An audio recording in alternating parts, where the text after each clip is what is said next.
అందరికీ నమస్తే. నేను మీ సిద్ధం Ravi. Welcome back to YouTube channel. ఈరోజు ముఖ్యంగా తెలంగాణలో పవన్ కళ్యాణ్ గారి పర్యటన కొండగట్టులో తెలంగాణ రాజకీయ నాయకులకు ప్రకంపనలు సృష్టిస్తుంది ఈరోజు. ఎందుకంటే కీలకంగా ఆంధ్రప్రదేశ్లో 21కి 21 సీట్లు గెలిచి 2 ఎంపీలు గెలిచి ఈరోజు బీజేపీకి ఆంధ్రప్రదేశ్లో 0 ఉన్న బీజేపీ పార్టీని పైకి తీసుకొచ్చిన ఘనత, టీడీపీని కానీ లేపిన ఘనత, చావ చచ్చిన టీడీపీని లేపిన ఘనత పవన్ కళ్యాణ్ గారికి దక్కింది ఆంధ్రప్రదేశ్లో. అదేవిధంగా ఈరోజు కొండగట్టులో తన ఇంటి వెలవెలుపు కొండగట్టుల్లో పవన్ కళ్యాణ్ గారు ఆంజనేయ స్వామిని దర్శించుకోవడానికి కొండగట్టుకు వచ్చిన తీరు, మార్గం మధ్యలో అశేష అభిమానం మధ్యలో అశేష ప్రజా నాయకుడిగా ఈరోజు డిప్యూటీ సీఎం హోదాలో పవన్ కళ్యాణ్ గారు కొండగట్టుకు రావడం జరిగింది. తెలంగాణలో ఉన్న రాజకీయ నాయకులకు అన్ని పార్టీలకు ముచ్చెమటలు కారుతున్నాయి. ఎందుకంటే జనసేన పార్టీ తెలంగాణలో ఎక్కడ బలపడుతుంది అని ఈరోజు పవన్ కళ్యాణ్ గారు ఒక స్టేట్మెంట్ ఇచ్చారు. తెలంగాణలో బీజేపీ తోటి మేము కలిసి ముందుకు పోదామని ప్రకటించిన వెంటనే బండి సంజయ్ స్పందించాడు. బండి సంజయ్ బీజేపీకి చెందిన నాయకుడు, మొన్న ఎంపీగా కూడా గెలిచాడు, మనందరికీ తెలిసిందే. అతను ఏం మాట్లాడిండో ఒకసారి విన్న తర్వాత మనం పూర్తిగా మ్యాటర్లోకి వెళ్ళిపోదాం. మిత్రులారా, అందరూ మన ఛానల్ని సబ్స్క్రైబ్ చేయండి, లైక్ చేయండి, మీ కామెంట్ తెలియజేయండి. తెలంగాణలోనూ బీజేపీతో కలిసి పనిచేస్తామన్న పవన్ కళ్యాణ్ వ్యాఖ్యలపై కేంద్ర హోంశాఖ సహాయ మంత్రి బండి సంజయ్ స్పందించారు. జనసేనతో పొత్తుపై హైకమాండ్ తుదినిర్ణయమని బండి సంజయ్ వ్యాఖ్యానించారు. పవన్ ప్రతిపాదనలు అధిష్టానమే తేలుస్తుందన్నారు. తమ పార్టీ రాష్ట్ర అధ్యక్షుడు కిషన్ రెడ్డి, జాతీయ అధ్యక్షుడు నడ్డా చర్చించి నిర్ణయం తీసుకుంటారని అన్నారు. ఆలోచన మంచిది కావచ్చు. ఇప్పుడు జనసేన అధ్యక్షుడు ఎవరు? పవన్ కళ్యాణ్ గారు. వారి ఆలోచన వారు ప్రకటించారు. మా పార్టీ, మా జాతీయ అధ్యక్షుడు జేపీ నడ్డా గారు, మా రాష్ట్ర అధ్యక్షుడు కిషన్ రెడ్డి గారు. కాబట్టి వారు ప్రతిపాదించారు కాబట్టి, ప్రతిపాదన ముందు పెట్టారు కాబట్టి మా రాష్ట్ర అధ్యక్షులు, మా జాతీయ అధ్యక్షుడు, మా పార్టీ. ఒక నిమిషం ఇక్కడ ఆగుదాం. మనం తెలంగాణలో జనసేన పార్టీ 8 సీట్లకు గత అసెంబ్లీ ఎలక్షన్లో పోటీ చేస్తే ఇక్కడ డిపాజిట్ రాలేదు. ఈరోజు ఆంధ్రప్రదేశ్లో ఖచ్చితంగా బీజేపీకి 0% ఓటింగ్ ఉన్న బీజేపీని ఈరోజు పవన్ కళ్యాణ్ గారి కృషితో ఆంధ్రప్రదేశ్ భవిష్యత్తు కోసం పవన్ కళ్యాణ్ గారు పోరాడి ఈరోజు పొత్తుతోటి అక్కడ అధికారం ఏర్పాటు చేసి కీలకమైన పాత్ర పోషించిన ఘనత పవన్ కళ్యాణ్. తెలంగాణలో 8 స్థానాల్లో మేము పోటీ చేస్తే మీరు మాకు మద్దతు ఇవ్వలేదు. ఎందుకు ఇవ్వలేదు? అదే బీజేపీ ఆంధ్రప్రదేశ్లో 0 ఉంది. తెలంగాణలో మేము 8 స్థానాల్లో పోటీ చేస్తే ఖచ్చితంగా మాకు డిపాజిట్లు కూడా రాలే. అంటే మీ ఓటు మాకు ట్రాన్స్ఫర్ కాలే, బీజేపీ ఓటు. ఈరోజు పవన్ కళ్యాణ్ లేకపోతే ఆంధ్రప్రదేశ్లో బీజేపీ లేదు. శాశ్వతం నరేంద్ర మోదీ పార్లమెంటు ప్రభుత్వం స్థాపించే, కేంద్రంలో ప్రభుత్వం స్థాపించే సమయంలో ఇతను ఒక సునామీ, పవన్ కాదు, ఇతను ఒక సునామీ, ఒక హవా అన్న ఘనత పవన్ కళ్యాణ్ గారిది. అటువంటిది తెలంగాణలో మేము 8 స్థానాల్లో పోటీ చేస్తే మీరు మాకు ఇక్కడ సహకరించలేదు.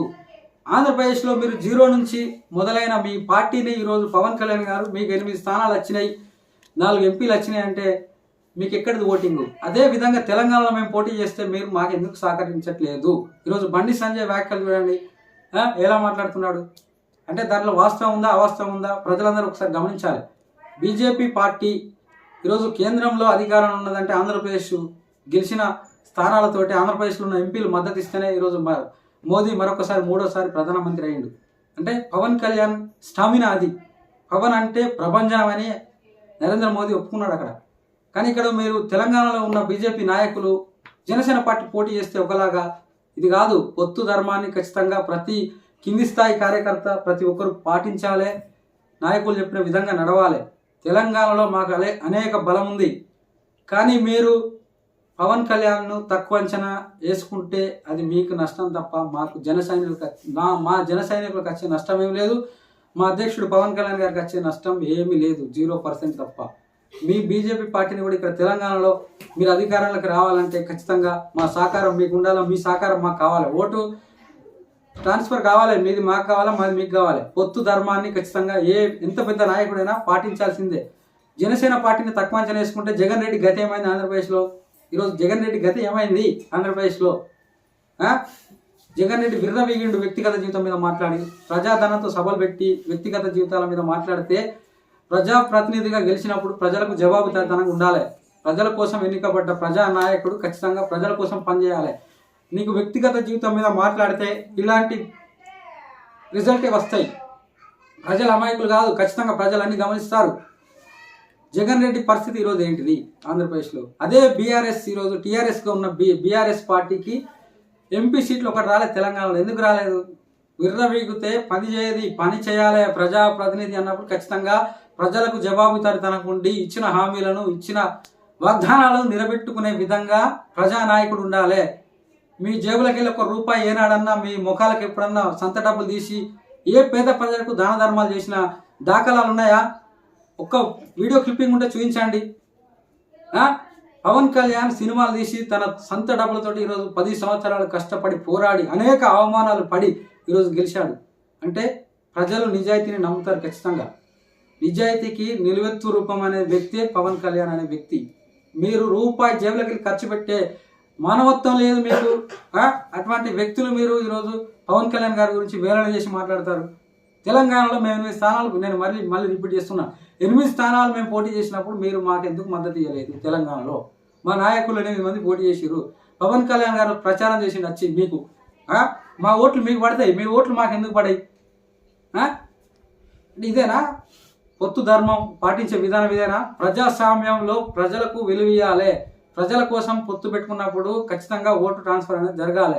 వ్యక్తిగత స్వార్థాలకు పోతే జగన్ రెడ్డి పట్టిన గతే అది బీజేపీ కానీ కాంగ్రెస్ కానీ ఇతర పార్టీలు ఏ పార్టీకైనా ఖచ్చితంగా అది పడుతుంది. ఈరోజు పవన్ కళ్యాణ్ అనే వ్యక్తి 2 తెలుగు రాష్ట్రాలను శాసించే వ్యక్తి.